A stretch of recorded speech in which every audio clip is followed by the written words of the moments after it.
Okay, we're with Muckamore first team captain Neil Gill again, just to talk about the last weeks going on. Obviously, a great win against Armagh and a brilliant T20 LVS T20 trophy win against Ballymena that was played at Warren's Town on Sunday. So we'll start with Armagh. Neil, how did you feel about that? Oh, it was good. It's one of the games there. It's always a tricky game down there. Last year I think we got 270 and they ended up chasing it. And they've much the same side, only a different pro. So going down there, you know, you're expecting a tough game. It ended up the complete opposite. We batted really well, got 199, which was increased to 215. Ended up 45 overs, and we went out and bowled them out for 42, which was really pleasing. I know Vino did well for you with the bat. Vino batted brilliantly. He got 46. And then obviously Luke Allen went in, got a few, and who else got runs? Remind me. I think everyone chipped in. Kylan got 31. Yeah, aye. So it was a team effort with the bat. Yeah. It was good actually, because obviously the batting's we've been struggling a bit. It was nice to be sitting with no pads on the whole time, you know. Ben obviously got runs as well, so it was good, and that sort of helped him for Sunday's game, give him a bit of confidence. So yeah, it was really good. And then the bowling front. Yeah, your bowling unit's been great this year. I mean, yourself and Shane Henderson just were sort of like finished it for him early doors. Really, the first few overs were unbelievable, weren't they? Yeah, no, I think we had them 7 for 5, maybe was it, and we had them 16 for 6. So the game was over sort of after the first 5-6 overs. Hendo's been outstanding with the ball up top. It's just something that has worked for us. There's very few games that hasn't worked. And then we're lucky, you know, a lot of teams will try and play me and Hendo out and try and be conservative.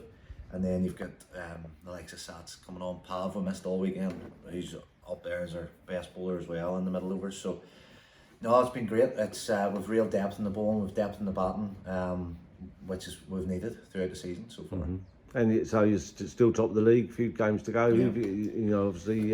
So we're 9 out of 9, Dave. Yeah. So we've got a busy 10 days or so. We've got 5 matches in the space of 10 days. So Thursday out here, we've got Belfast, and then we've got Dundrum Saturday, Craigie here Sunday, and then next Friday we've done a Cloney, and then we're away to Craigie next Saturday. So again, it is that cliche. We don't want to get too far ahead, but we're in a really good position. So lots to look forward to, and then we'll move forward to Sunday. Warren's Town, you know, LVS T20 Trophy final against Ballymena, local rivals. Always good to play against them. Always a good match. It is. Beat the rain and got probably the only game of cricket that was played on Sunday. Lucky. Just so lucky. The rain. A few of the guys that were playing after us, they were supposed to play after us.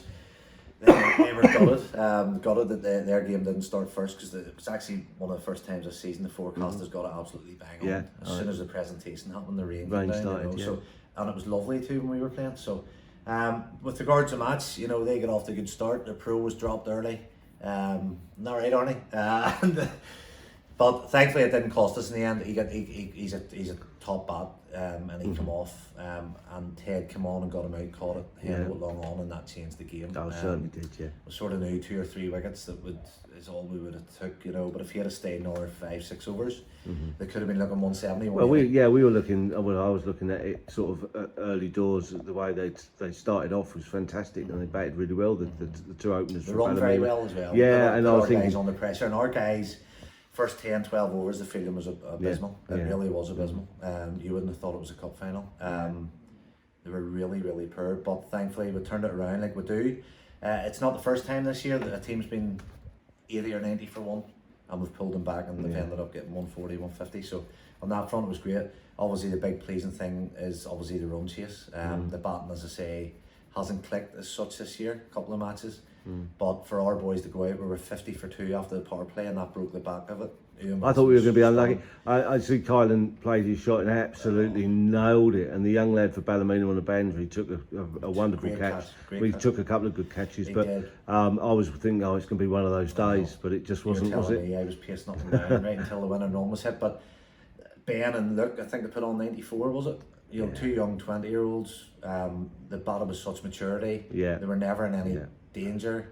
It was just class. Well, I say class to watch. I struggled to watch them, but No, it was. I can assure you, it was good to watch. you know, I'm sure people around the ground thought, you know, real two good mature innings. Luke scored 30 off 38 balls. I think Ben was 56 off 38 balls, maybe. Yeah. So it was brilliant. And listen, I think this team, the work we've put in pre-season, the way we've trained, and the way we've just turned up. You know, the two teams have beat us this year in all comps as Warringstown down there, and then Cliftonville here, which was a tight game. So we're a good side, and I think we've got our just rewards with this trophy here. Yeah, there it is there, you know. yeah. So plenty to look forward to, lots of cricket over the next 10 days, and we'll report back to you in the next week or so, and you can give us obviously good news, hopefully. Hopefully, Dave. All right, cheers mate, thanks fella.